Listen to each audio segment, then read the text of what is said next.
Assalamualaikum warahmatullahi wabarakatuh. Selamat pagi anak-anakku. Bagaimana kabar hari ini? Semoga kalian tetap sehat selalu. Sebelum kita belajar, mari kita berdoa terlebih dahulu. Berdoa dimulai. Berdoa selesai. Pada pertemuan minggu lalu kita sudah menyelesaikan bab 1. Hari ini kita akan membahas bab 2, yaitu mengenai norma dan keadilan. Yang akan kita pelajari pada materi norma ini yaitu pengertian norma, macam-macam norma, tujuan norma, fungsi norma, hubungan norma, kebiasaan, adat istiadat dan peraturan, ciri-ciri norma sosial, dan sanksi norma. Mari kita bahas satu persatu terlebih dahulu. Yang pertama yaitu mengenai pengertian norma. Norma berasal dari bahasa Belanda, yaitu norm, yang berarti patokan, pedoman, maupun kaidah. Jadi, norma adalah kaidah yang menjadi sebuah petunjuk, pedoman untuk seseorang dalam bertingkah laku dalam kehidupan bermasyarakat. Nah, norma memiliki kekuatan yang mengikat dan memaksa pihak lain untuk mematuhi aturan yang berlaku. Ada banyak pengertian norma menurut para ahli, seperti di LKS halaman 22-23. Kalian nanti bisa membacanya sendiri. Jadi norma itu adalah aturan atau kaidah pedoman yang ada dalam masyarakat yang harus ditaati. Norma ini lahir karena adanya interaksi sosial dalam masyarakat. Norma digunakan sebagai pedoman untuk mengatur pola perilaku dan tata kehidupan yang telah disepakati bersama. Norma tidak boleh dilanggar. Siapapun yang melanggar akan memperoleh hukuman, baik denda, cemooh, maupun hukuman mati. Yang kedua yaitu mengenai macam-macam norma. Norma itu berisi perintah dan larangan. Kalau perintah itu sesuatu yang harus atau wajib dilakukan oleh orang tersebut. Larangan adalah sesuatu yang harus ditinggalkan atau tidak boleh dilakukan oleh orang tersebut. Norma itu bersumber dari nilai-nilai dan adat istiadat setempat. Adanya norma, setiap manusia memperjuangkan kepentingan dan kebutuhan dalam batas-batas yang tidak melanggar aturan.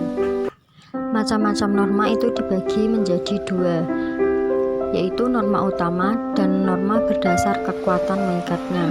Yang pertama kita akan membahas mengenai norma utama. Nah, norma utama ini ada 4, yaitu norma agama, kesusilaan, kesopanan, dan hukum. Kita akan membahas terlebih dahulu norma agama. Norma agama adalah peraturan atau petunjuk hidup yang memuat perintah, larangan, dan anjuran yang bersumber dari Tuhan. Norma agama ini mengharuskan umatnya untuk menjunjung tinggi nilai-nilai kemanusiaan serta dapat mewujudkan keimanan dalam sehari-hari.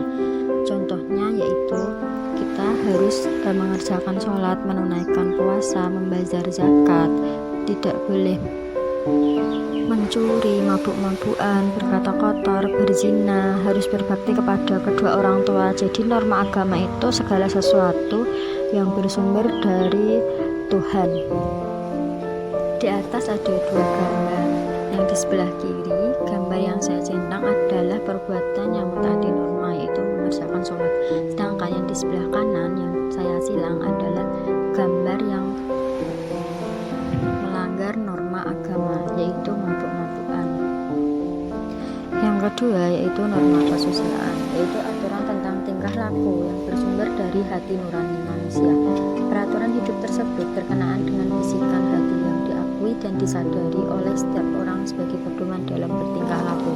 Contohnya yaitu kita harus bersikap jujur, saling tolong menolong, tidak boleh mencontek, dan lain sebagainya.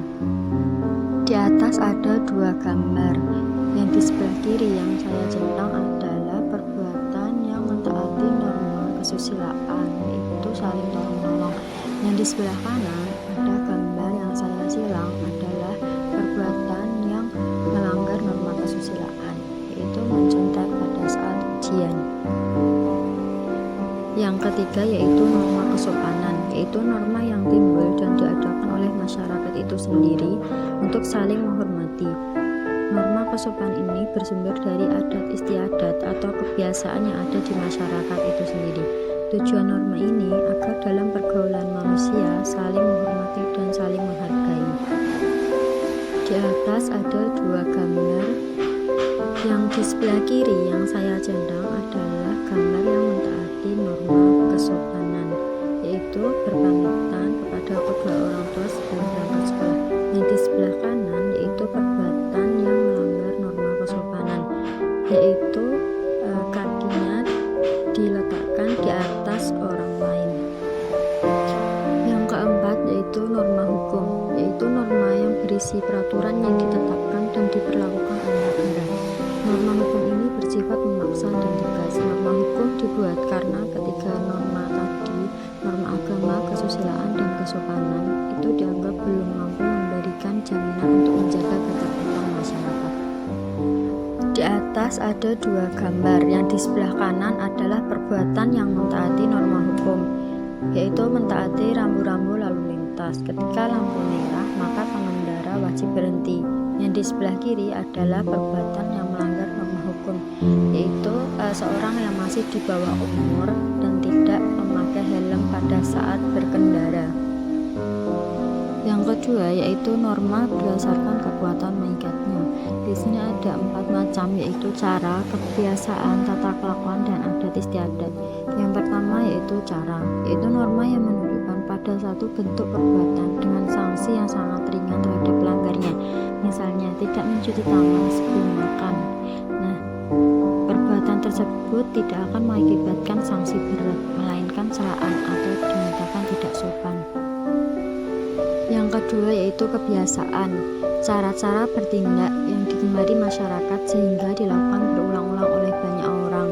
Perbuatan ini sudah menjadi habit, jadi perbuatan ini dilakukan secara berulang-ulang. Contohnya yaitu kebiasaan membuang sampah pada tempatnya, kebiasaan ketika bertemu dengan orang lain saling menyapa dan berjabat tangan. Yang ketiga yaitu tata kelakuan, aturan yang berlandaskan pada apa yang baik dan seharusnya dilakukan. Tata kelakuan secara langsung merupakan suatu alat pengendalian sosial agar masyarakat menyesuaikan tindakan yang sesuai dengan tata kelakuan tersebut. Misalnya saja kita harus membayar pajak pada tepat waktu. Yang keempat yaitu adat istiadat, pola perilaku yang diakui sebagai hal yang baik dan dijadikan sebagai hukum, tidak tertulis dengan sanksi yang berat. Adat istiadat ini merupakan kebiasaan yang ada pada suatu masyarakat tertentu. Contohnya di sini ada gambar adat kebiasaan dari Kalimantan Barat, yaitu naik dango. Mungkin ada kebiasaan atau adat istiadat yang dilakukan pada suatu masyarakat yang berbeda-beda. Kemudian yaitu tujuan norma. Norma itu dibuat pasti memiliki tujuan.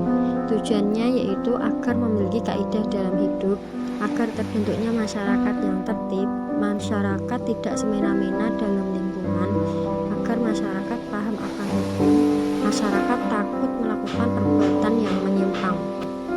Kemudian fungsi norma yaitu mengatur hubungan manusia dengan Tuhan Yang Maha Esa, memberikan ciri khas kehidupan manusia sebagai makhluk sosial, mendorong terwujudnya nilai-nilai yang dibutuhkan manusia, mengatur manusia dengan manusia lain, mengatur hubungan manusia dengan alam atau lingkungan, dan mengatur tingkah laku manusia itu sendiri. Kemudian hubungan norma, kebiasaan, adat istiadat, dan peraturan. Norma itu sendiri mengarahkan masyarakat untuk berperilaku sesuai dengan ketentuan. Kebiasaan itu adalah perbuatan yang diulang-ulang atau sudah menjadi habit.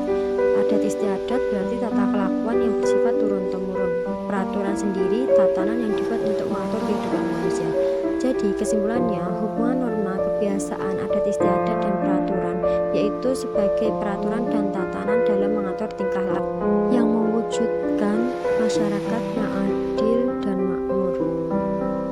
Ciri-ciri norma sosial yaitu tidak tertulis atau lisan, hasil kesepakatan dari seluruh anggota masyarakat, ada sanksi yang tegas terhadap pelanggarnya, bersifat mengikat, bersifat menyesuaikan perubahan sosial. Sanksi pelanggaran norma. Keempat norma tadi memiliki sanksi yang berbeda-beda. Apabila keempat norma tadi tidak ditaati, maka akan dikenakan sanksi.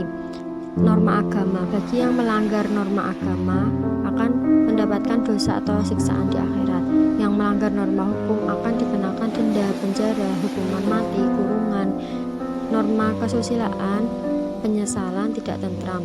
Norma kesopanan, caci maki. Di sini ada hal yang perlu kalian ingat, yaitu mengenai norma, sumber, tujuan, pelaksanaan, sanksi. Keempat norma itu memiliki sumber, tujuan, dan sanksi yang berbeda-beda. Nah, untuk mempermudah kalian menghafalnya, memahaminya, kalian bisa digunakan tabel ini untuk belajar. Silahkan bisa dibaca dan bisa dicatat kalau ada hal penting. Sekian pembelajaran pada pagi hari ini mengenai norma. Silahkan untuk tugas segera bisa dikerjakan. Wassalamualaikum warahmatullahi wabarakatuh.